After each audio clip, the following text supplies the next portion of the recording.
Well, good morning, everyone, and once again, welcome to Mornings with Marilyn. I'm always so honored to have you join me today. So, once again, welcome to Mornings with Marilyn.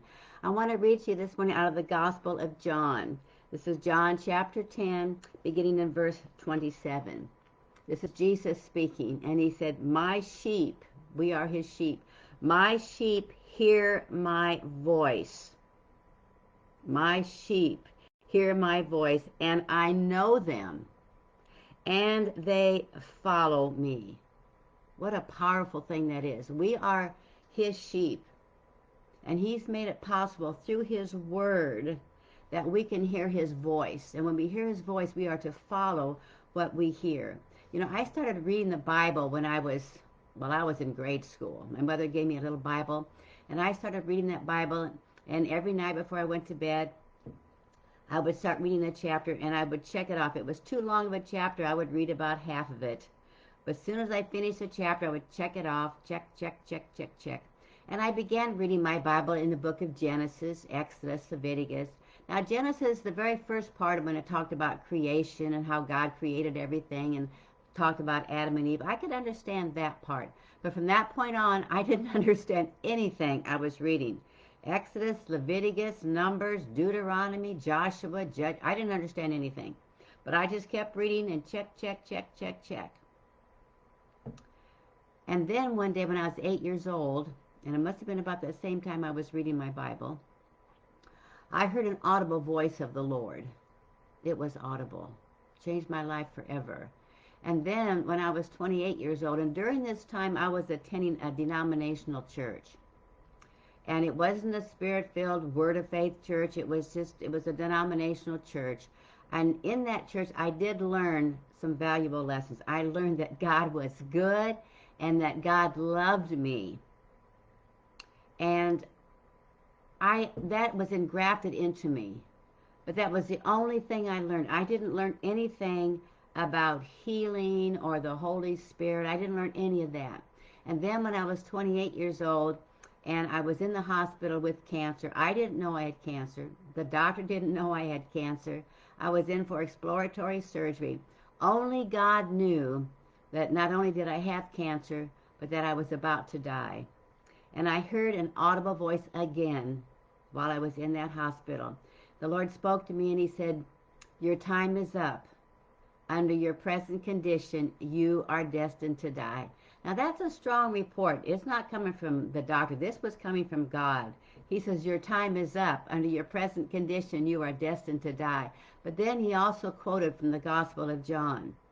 He said, "I am the way, the truth, and the life. Through me, you can change your destiny. You don't have to die."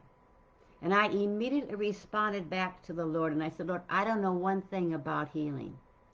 But I know that you love me, and I know that you're good to me. And if you have a healing for me, I take it."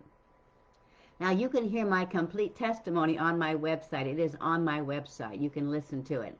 But what I want to emphasize is when I started reading the Bible as a child, even though I didn't understand what I was reading, you know what was happening? I was getting very familiar with his voice. And when he spoke, I heard his voice. And when he said, "Under your present condition, you're destined to die, but through me you can change your destiny, you don't have to die," I heard that voice because I was so familiar with hearing his voice as I was reading his word. So I want to encourage you, feed your faith every day. Feed your faith. Learn to listen to the voice of the Good Shepherd. He says, "Because I know them and they know me," because we recognize his voice and he recognizes our voice when we speak to him. So as you're feeding your faith and you're causing your spirit to be sensitive, you will begin to learn to listen to him far greater than you have in the past. And we're always growing, we're always learning. So I just want to encourage you, learn to listen to the voice of the Good Shepherd because he knows you and he wants to help you. Again, "My sheep hear my voice. I know them. I know them. and they follow me. So we want to follow him. And the more that you know his voice, the more confident you are that it is his voice and that you will follow him. But a lot of people, and God does, he has no special people. There's no favorites. So sometimes God will speak to people and they'll think, well, was that God speaking to me? Surely God wouldn't speak to me. And they'll talk themselves right out of it. You know why? Because they're not familiar with his voice. He will speak to you. Get familiar with his voice. So I pray this is an encouragement to you today. And again, go to my website. Listen to my full testimony. And those again who have signed up for the Zoom class on November 9th, I'm going to help you to get unstuck. If you've been struggling with receiving healing, it's time to get unstuck and receive that healing. And then from that point on, know how to walk in divine health. So if you haven't received my email, let me know. Message me or something so I know I can send you the email information about that class. But if you have received it, remember the deadline is November 7th. You don't want to miss this teaching. God bless you. See you again soon and have a wonderful weekend. Bye for now.